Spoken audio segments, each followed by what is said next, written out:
Thank you, Nick. Thank you, great panelists, for being here. This panel is a reminder that at Aspen this year, it's about testing assumptions, and that is exactly what is happening right now in Iran, so buckle up.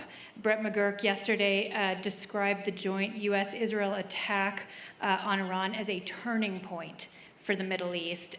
David, there's so much happening. There's a new intelligence estimate out today. Can you just set the stage for us a little bit?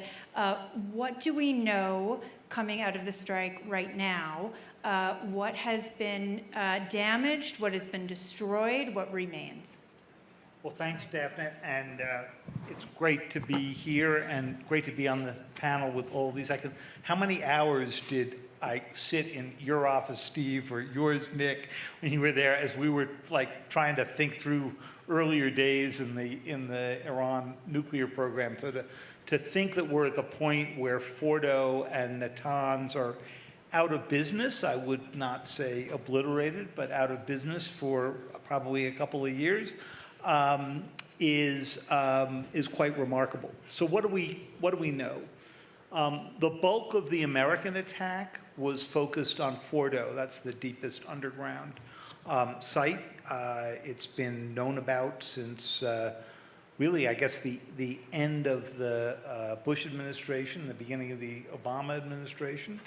I mean, I know we were tracking, parts of the construction on satellite photographs and the like that turned out to be critical, because if you looked at those satellite photographs in 2009 as they were building it, you saw these big ventilator shafts that were being built to bring air down to the centrifuge halls in the control room. And the other day, that was exactly where Central Command dropped those weapons, through those ventilator shafts, in order to get into the mountain, plan that had been around for many, many years. It looks like that facility is pretty much completely out of it, from what the latest intelligence assessment indicates, which is that even if the bombs didn't get into the hall itself, the pressure wave, the explosions of those 12 were so great that the centrifuges are destroyed. And my guess is, if the Iranians decide to rebuild, they will do it in one of the new facilities that they have been digging, not in that. Natanz, the centrifuges were also destroyed, but it was only hit by 2 of the bunker busters, and the Israelis had struck it. My guess is they can put that back together. The most interesting of the strikes were really Isfahan, which is also had the laboratories where you actually convert the enriched uranium to a form and metallize it that can actually be used in a warhead. Those were up above ground and pretty well wiped out, but I think they could be rebuilt fairly quickly. It was interesting that when the Israelis were in town seeing President Trump last week, they assessed, as we wrote, that almost none of the fuel was destroyed itself, which means that deep down, if they can dig that deep in Isfahan, in casks that are about the size that you could fit into the trunk of a car, is the 60% enriched uranium. Now, I don't think they can actually turn that into a bomb anytime soon, but that's why I don't think anybody can say whether or not this is really gone for good. My guess is you're going to need a political agreement with them that gets the inspectors back in to make sure that it stays out of circulation, because otherwise the history of these is the program comes back. Right, and for those of you who were in the Israel panel yesterday, General Amos Yadlin actually talked about that and said that, that the uranium itself was not the goal here, and the goal here is about intent, it sounds like, and Vali, that is sort of the big question now, and the Israelis said this yesterday also. The ball is, for the moment, in Tehran's court when it comes to intention. Do they go with what President Trump claimed, that they no longer have a nuclear ambition? Do they decide they're going to go for a different kind of economic relationship with the West and the United States? Do they go underground? I think we're all waiting and trying to understand. Help us. Well, thank you very much to you and also to the Aspen Institute for having us here. It's great to be on this panel with this group. In a way, we're too close to the war to have a clear sense of decision-making in Tehran. And generally, their decision-making is meandering and is prolonged before they arrive at a point of going forward. But at least looking back at the record, if they listened to David and accepted what he said, is their experience is that whenever the United States thinks Iran doesn't have a nuclear program or its nuclear program is small, it doesn't want to negotiate with them. And the only times it wants to negotiate with them is when it's actually afraid of the size of their nuclear program. So one conclusion might be that if Washington actually believes in this intelligence result, the US is not the one who wants to come back to the table, irrespective of where Iran is. And so for Iranians, it makes sense to maintain what you would call nuclear ambiguity. In other words, you can assess what you want, but you don't know for 100%. And unless you get the IAEA back on the ground, you won't know. And to get IAEA back on the ground, you need to actually negotiate seriously, right? So that would be the short-run thing. But I think largely, the larger conversations in Iran are not about the nuclear issue. This is something that US and maybe Israel, Europeans are very focused on as the cause for war and going forward. But for the Iranians, the way they look at it is that this is a long war. It started before the 12-day war, and it's going to go on. Israel's objectives have not been fully realized. The US's objectives have not been fully realized. This was a loss. This was clearly a loss, but the war was not decisive enough to finish this. And so for them, they lost the battle, but the war is ongoing. And if you listen to comments by the Supreme Leader 2 days ago, that Iran's top priority is to rebuild its deterrence and defense. So the larger conversation is not what do we do at the nuclear table. The larger conversation is what do we do vis-a-vis the upper hand that Israel has got on deterrence issue and on defense. And if they come back to the nuclear table or nuclear conversation, for them, it's not the end goal, it's subservient to this goal. So it has to fit into this. But as I said, the key question is actually, does the United States want to go back to the table, given what it has found?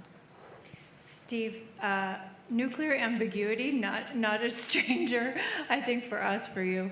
Can you walk us through a little bit? Vali was good on sort of where the Iranians are sort of positioning themselves with obvious Israeli air power, clear American will to get involved. What are the post-conflict scenarios, if they can get there at this moment, do you think? If you're back in the White House or imagining sort of from a US perspective, what do we want next? Well, I think first it's great to be here at the Security Forum, great to be with this panel. I was trying to think the other night, I think there's sort of three options going forward. The first one is probably Bibi Netanyahu's favorite. And this is the one where the Israelis would try to maintain their air superiority over Iran. They would try and keep their Israeli intelligence penetration of the Iranians so they can detect if the Iranians actually try to start a covert program for getting a nuclear weapon, and then they can strike that program. What some refer to as mow the lawn. This is Bibi Netanyahu's mow the lawn. This is not a negotiation. The Iranian responses, as Vali would say, will be to try to rebuild their air defenses so they can protect against an Israeli airstrike and find a way to threaten Israel in some way with ballistic missiles or otherwise to reestablish deterrence. So that's sort of option one. That's probably Bibi Netanyahu's favorite. I think the Trump administration does want to get into a negotiation with Iran. It will be tricky. They will want an agreement with the Iranians that is more ambitious than the 2015 agreement that the Obama administration did. This would be no sunset provisions, more provisions about weaponization. They want no enrichment in Iran. They're going to want to have a discussion about ballistic missile program and about Iranian support for proxies. Difficult negotiation. I think one of the questions is the current impasse seems to be the Americans want no enrichment in Iran. The Iranians want some enrichment in Iran, even if they get a lot of enrichment material from an off-site, offshore facility may be maintained by the United States and regional partners. I would think that the objective really of a negotiated agreement for the United States is the kind of intrusive inspections that would make it risky for the Iranians to have a covert weapons program and make it easier for us to detect it. So working with the Israelis, we can eliminate it. And I think that, and then if you get that kind of agreement, then you have a third option. And Vali may probably take this option off the table. But there is a question whether the Iranians will decide that the cost of pursuing a nuclear program was just too high. It was billions of dollars. It alienated their regional, hopefully, friends and allies. It was supposed to safeguard them from getting attacked by the Israelis in the United States, and it resulted in them getting attacked. And whether actually having nuclear weapons deters attack, it's an interesting proposition, since the Iranians have attacked Israel that does have nuclear weapons, and the Ukrainians are attacking targets in Russians, and Russia has nuclear weapons. So there's a question whether the Iranians would actually decide, is this nuclear program worth it? Or should they look at what the UAE and the Saudis are doing in terms of revising their economies, embracing the technologies of the 21st century, encouraging regional cooperation, and say, maybe that's a better road for us to go. That's a long way down the road. It's probably a low likelihood probability, but it would certainly remake the Middle East.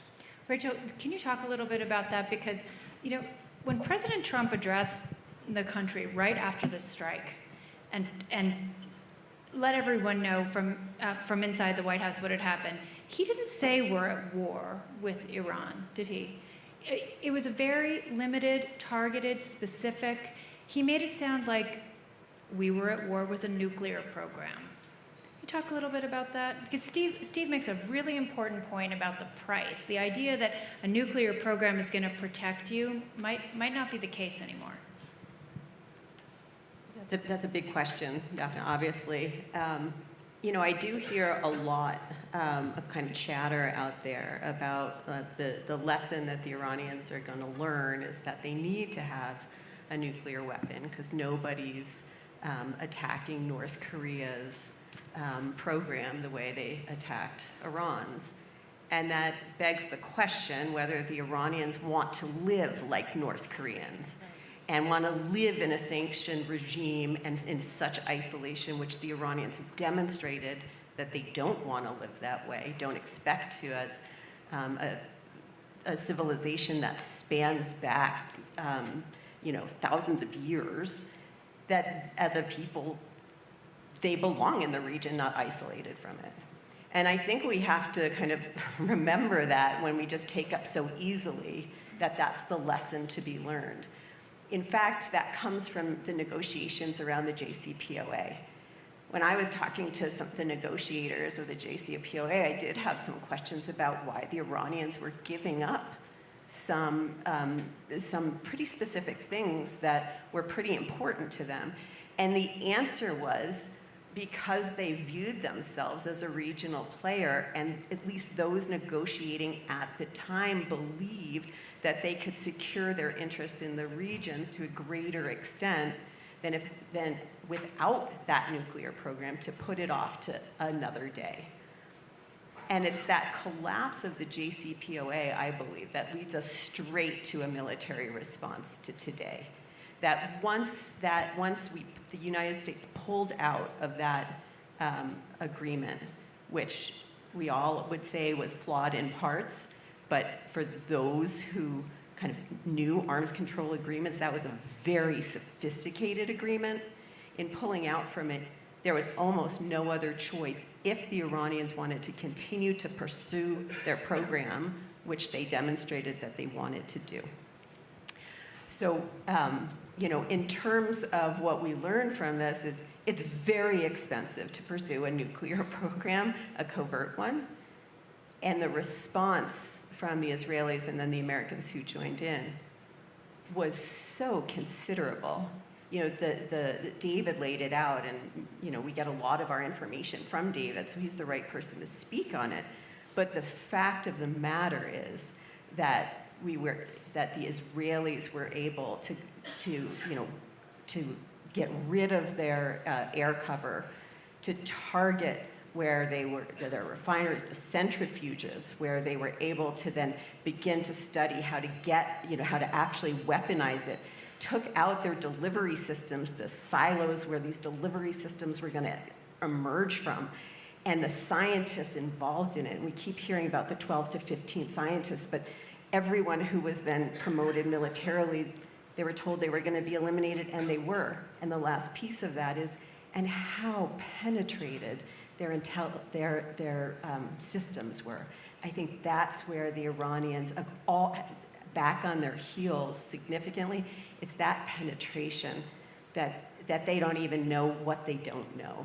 Vali, the Iranians have to contend with this, the fact that it is public, obvious, the way the Israelis were able to penetrate, the way the United States was able to go into Fordo, collapse whole tunnels. I mean, they, as you know, as Nick very wisely said at the open, they went from a sign of immense strength 600 days ago to the absolute opposite. Very proud nation. How are they managing that? I mean, that's a very important point. And actually, what I said, restoring deterrence and defense has this intelligent component. In other words, when they say we need to have air defenses, we need to have intelligence defense, it's recognizing exactly the reasons why they are where they are. But I would say, you know, there's no doubt that Iran is at a very weak point. But there's also sort of asking to give up the nuclear program very openly, and doing so on Truth Social and Twitter in a very public language. It's more of a political problem inside Iran, because you basically are asking for surrender. This is not a compromise anymore. Especially if you looked at these 5 rounds of negotiations, it was not real negotiations. The US was not ready to negotiate the first 2 rounds, and then they never actually sat down and went through the paces of negotiations. And the president publicly put out that this is the end result that I want, which in some ways interpreted over there, I'm looking, for instance, the views from Tehran, was that you basically were asking for surrender. So then the question becomes, what is the acceptable cost for surrender? Would the Supreme Leader think that Iran is back to the wall sufficiently for him to be like, to go and sign a surrender treaty? I could envision that it could be given up, but there are asks that probably will be on the table. If Iran's biggest problem now is that it's exposed to Israel in the way it is, its first demand would be that if there is a deal, there will be no mowing the lawn. There would be no attack from Iran. There's no more humiliation, that the idea that Iran's skies are open, etc., would be off the table. That, I think, would be the very first thing that they would ask as part of, okay, if we give this up, then we don't want to be Damascus 2 days ago, or we don't want the rules of South Beirut to apply to Iran. The second, I think, would be that we need to make sure that a deal actually stays. You don't leave again. Once bitten, twice shy, in other words. And that actually was the reason why I think the Vienna talks with the Biden administration didn't, in the end, result, because the Biden administration would not give that guarantee. And the third is actually that if we gave up billions of dollars of investment, there is actually dividend on the other end. Again, there is enough been written inside Iran since JCPOA that their view is that even when the deal was in effect, they didn't get anything out of it. And so the asks is very clear of them right now. I mean, if we're having this conversation, this is what they need to do.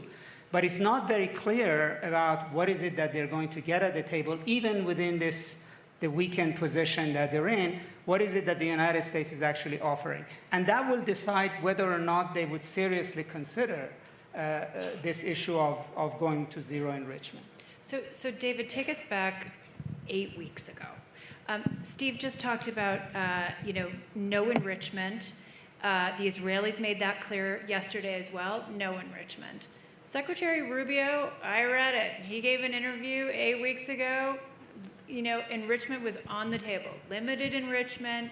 You know, I think Steve Witkoff discussed this as well. Can you talk about sort of where we were 8 weeks ago and how we got here? So 8 weeks ago, I don't think the administration had really thought through, or maybe at least 12 weeks ago, what their negotiating position was going to be. And there was a lot of loose talk out there, and I was struck as well by the limited enrichment description. In fact, at one point, Steve Witkoff came out and said, you might be able to enrich to 3.67%, which sounded wonky to almost everybody except the people in this room who knew that that was exactly what was in the Obama era thing. And we wrote a bunch of stories, others did as well, saying the administration is considering an accord that looks a lot like the old Obama-era JCPOA. That didn't go over well with the president. As it turns out, he doesn't want to be compared to Obama-era agreements. Who knew? And almost within a week, Witkoff was made to, maybe even days, to come out and eat those words, put out a Twitter announcement that no, it's no enrichment. And so they kind of locked themselves into that position. At which point, Foreign Minister Arachi, who we knew well from the JCPOA days, he had been the #2 negotiator in 2015. He was the one who briefed all of us most frequently. He was in a stuck position because he couldn't give that up. And I think when we look back at the history of that moment, while Rachel's exactly right that the 2018 decision sort of made this inevitable at some point, at the moment that the White House said it's got to be no enrichment and the Iranians dug in their heels, we were headed this way. What strikes me as amazing out of this is the Iranians sort of missed the turn. They didn't recognize now that without Hezbollah, without Assad, without Hamas, the Israelis felt as if they could do this attack with no consequences. And so that first night, the IRGC commanders were asleep in their beds at home when the missiles came into their bedroom walls. That night, the 12, took a few days to get them, the 12 nuclear scientists who really were at the leading edge, if you followed the names of these, of the weaponization program, were killed off one by one. It was very much the approach that Netanyahu had taken to wiping out Hezbollah. It was just the same play all over again. And the Iranians, I don't think, saw that coming. And the result is, I think it's going to be a long time before they get themselves to a position where they can go negotiate. I do worry about the fact that we don't have inspectors there now, because I think if we get into another confrontation with them, they will leave the NPT. And if that happens, I think we could see a second cycle of this. Steve? Let me just sort of think outside the box a little bit. I don't need a question, I'm just like, Steve. Pardon me? No question, just Steve. Let me try to think outside the box a little bit. On Vali's point, certainly, probably Iran will want assurances they won't be struck. The question for the Israelis is, could they give an assurance that says, we won't strike you if you don't try to reconstitute your nuclear program and don't have a covert enrichment program, covert nuclear weapons program? If you don't do those things, if you comply with an agreement, there will be no need to strike. I don't know. It's something for the Israelis to think about.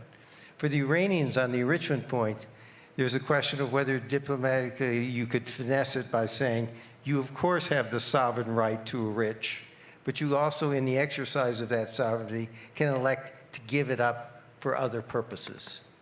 And thirdly, another issue for the Israelis to think about is if they are accorded limited enrichment capability within the country to 3.67%, and it is under IAEA inspections, that's probably not how Iran mounts a covert nuclear program.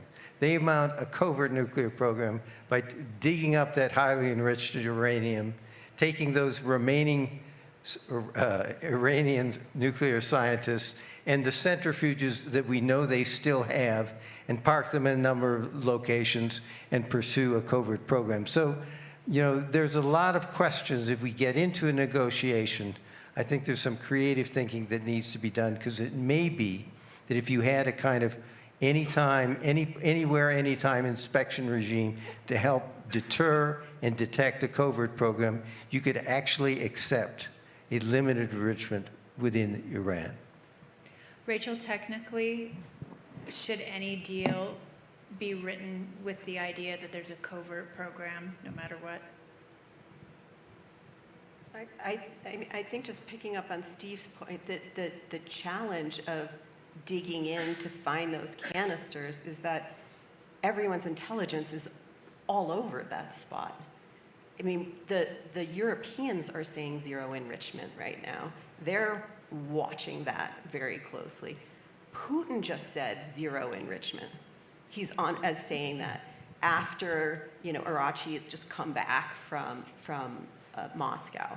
So at the moment, I don't see why the Americans would be kind of leading with that, where you have, now, the Russians have their own interests. They have their own way of moving back and forth,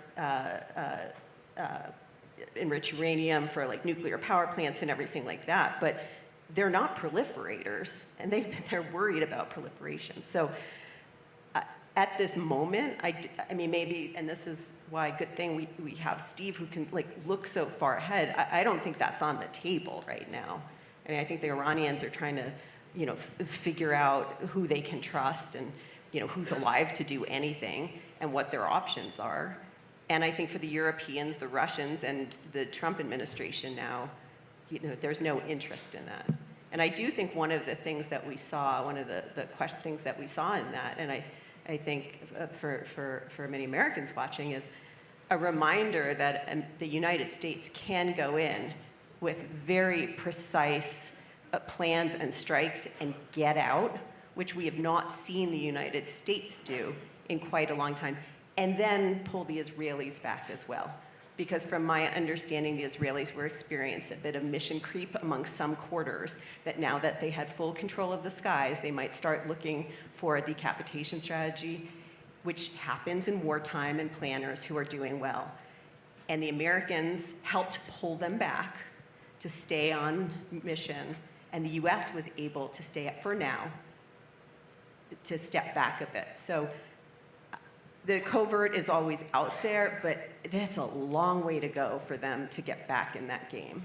Is this a new Trump doctrine, this kind of action? As Secretary Rice reminded us, the Chinese, the Russians have been silent. There's been almost no opposition, even politically at home, maybe a little bit to sort of the process or war powers, but to the strike itself, and to Rachel's good point of kind of in and out with our allies? Certainly, I think for President Trump, he would like that to be, you know, a big part of the Trump doctrine. And I'm sort of surprised they haven't been out crowing about that more, even here on, you know, this stage, because it would be their moment to say everybody's been trying to deal with this problem for 20 years and said that if we did this, it would start a regional war, and instead we did it, and there's no regional war, and we did get in and out. The main restraint on President Trump was his own base, which you can remember just a few weeks ago was saying, oh no, they're getting us into another war in the Mideast and so forth.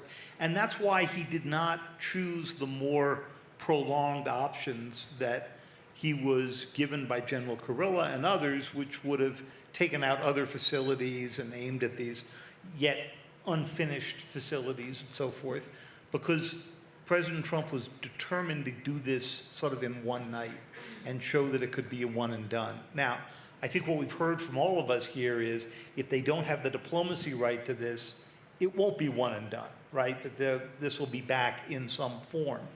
I don't think this White House has sort of thought this one out that far. I think they were really focused on doing the strike.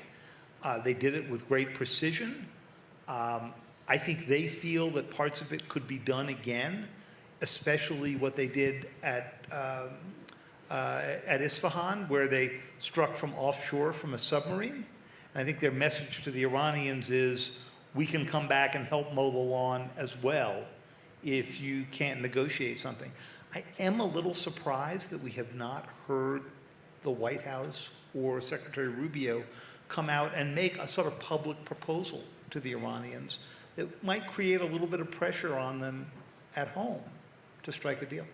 Dafna, can I just pick up on something, because Secretary Rice made a point on the previous panel, which I think is so important, which is, as someone who's looked at the Middle East for a really long time, it is shocking to see how weak Russia is in the Middle East right now. That is a changed reality and expectation.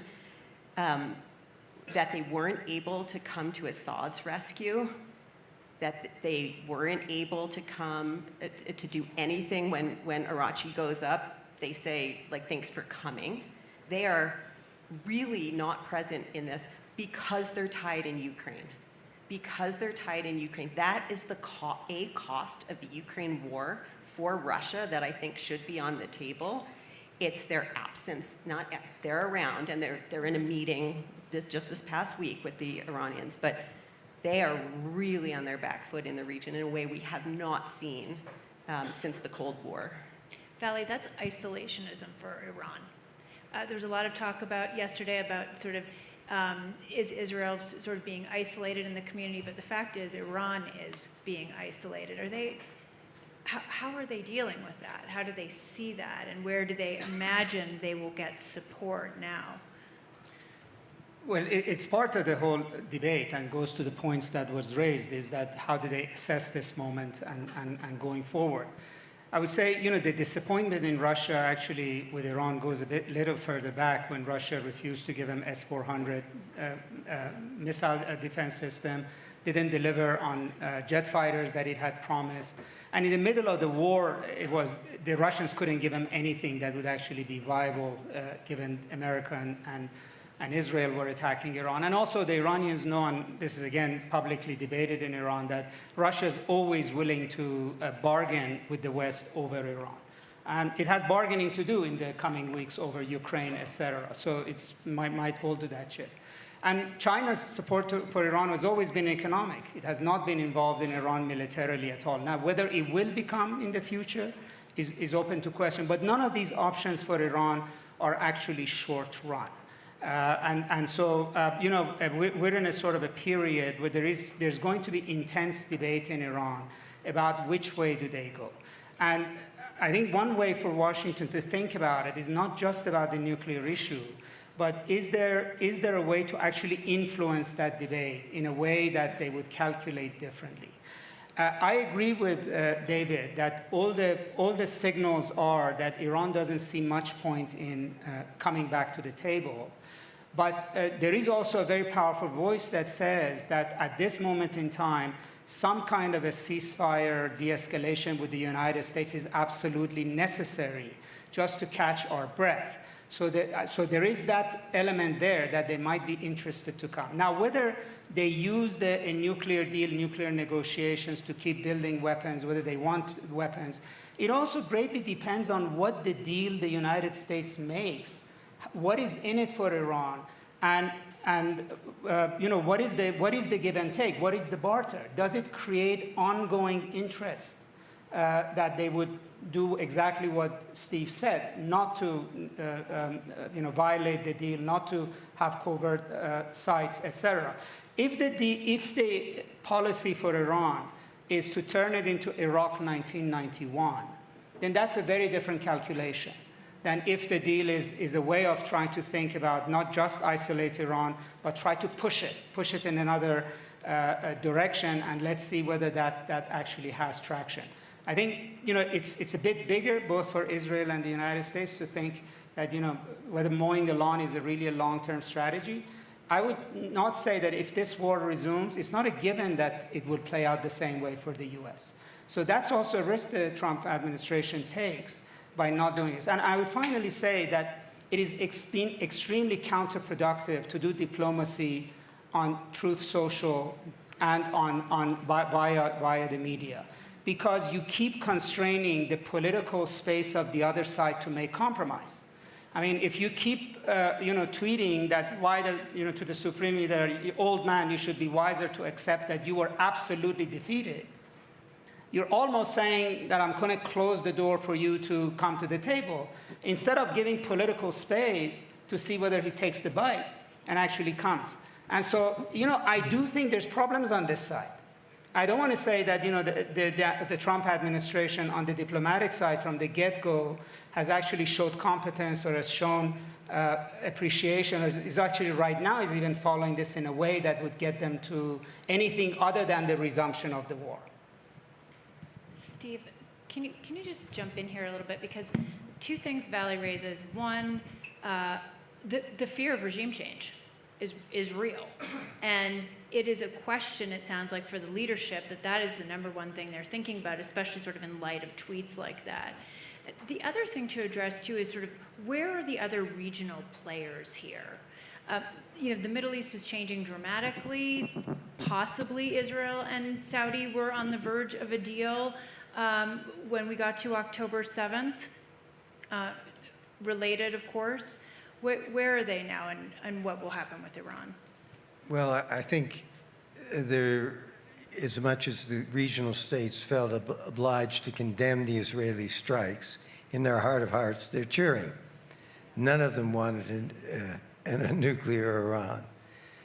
I think, secondly, if we were to get to that optimistic third option we talked about, to answer Vali's point, to put something really attractive to the Iranians on the table, they would have an important role to play, because they would have to basically offer to Iran the possibility of participating in that regional economic integration that could lead to a different Iran that is not backward, but is actually part of moving into the 21st century. So I think they have an important role to play. And on the regime change issue, it's not that, I think there was a comment earlier in one of the panels that said the Iranian people have not rallied around the regime. They have felt that their country was under attack, and they've rallied around their country. And that's probably right. That will fade over time as time passes and if there are not further strikes.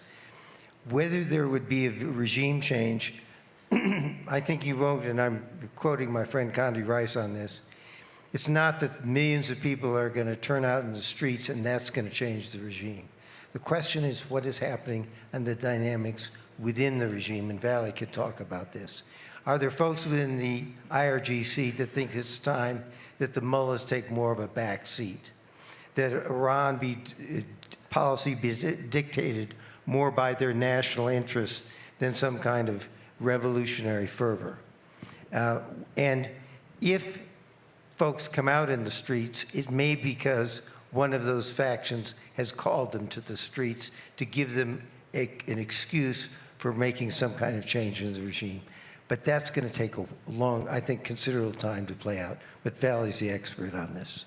And I'm going to ask David to weigh in, too, because when we first started writing about Iran's nuclear program and intelligence estimates, one of the big issues was you would sit down with briefers in Washington, and they would do this. One was, what was going to happen first? Would Iran have a nuclear weapon, or would the regime fall? And where was that sort of moment of decision? So that, what strikes me about that, I think Steve had this exactly right, is if you think about the 2015 deal, the larger bet that President Obama was taking at that time was that the deal would buy them 10, 15 years. That's when the clock started running off. And in that time, the Supreme Leader would die, or there would be some other event, and they would have a chance to go build up, and they would have resumed lifted a good deal of the sanctions and shown the Iranians a way to join the world economy and so forth. And it seemed like a pretty good bet. I remember writing that on the day of the deal in 2015 and from Vienna. And the fact of the matter is, the bet failed. Now, you can argue that it failed because President Trump pulled out of the deal in 2018. You could argue it was never going to work. I don't think they expected the Supreme Leader to still be running the country in 2025, but here he is. So, betting on regime change is a risky business. It's pretty clear from talking to the Israelis who were in Washington last week, that is their bet now. They are just pushing for time, and they think a regime change will happen. But I'm not sure where they get that confidence. So, regime change is one possibility. Regime collapse is another, which is that actually worries the region, I think, significantly, because maybe for Israel, Iran is too far away, it doesn't matter. But for Qatar, UAE, and Saudi Arabia, sitting across from a huge chaos is a different proposition. I agree. I think the momentous impact of this war on Iran is something big. The loss of Hezbollah proxies has weakened a very powerful segment of Iran's establishment. It's basically taken away their tools, and it has weakened them. Even in a discussion of who defends Iran, how do you defend Iran, they don't have actually anything to offer right now compared to the civilians. I think so long as Ayatollah Khamenei is alive, you're not going to see radical shift, just like so long as Mao was alive or Brezhnev was alive, you're not likely to see it. But he's 86 years old. Maybe he lives 10 more years. Maybe he dies in 5 months or a year. I think within the regime, if there is serious discussion, even within the IRGC, they're not going to react to a blank slate or to a theoretical assumption. It depends on what's on the table. In other words, if there is an attractive enough a deal on the table or path on the table, then you will see potentially the opening of fissures in Iran. And that's what I'm saying, that the bigger thing for the United States is not just to think of the nuclear deal as just sort of doing the check marks on enrichment, enriched uranium, etc. But if he truly thinks that this is a historical opening, it has to think a lot bigger. It has to think the way Secretary Rice was thinking at the end of the Soviet period about how do you force this shift in Iran? How do you cause a debate at the top that people seriously consider that this is a dead end and there's some other path on the table? I seriously don't think, and it's important, Iranian leaders, hardline moderates, cannot react to what is theoretically possible, but is not actually solidly laid in front of them as an option. I must let all of you ask questions because I'm sure there are going to be great ones. I will just wrap up just with I think one quick one. Who can we go to?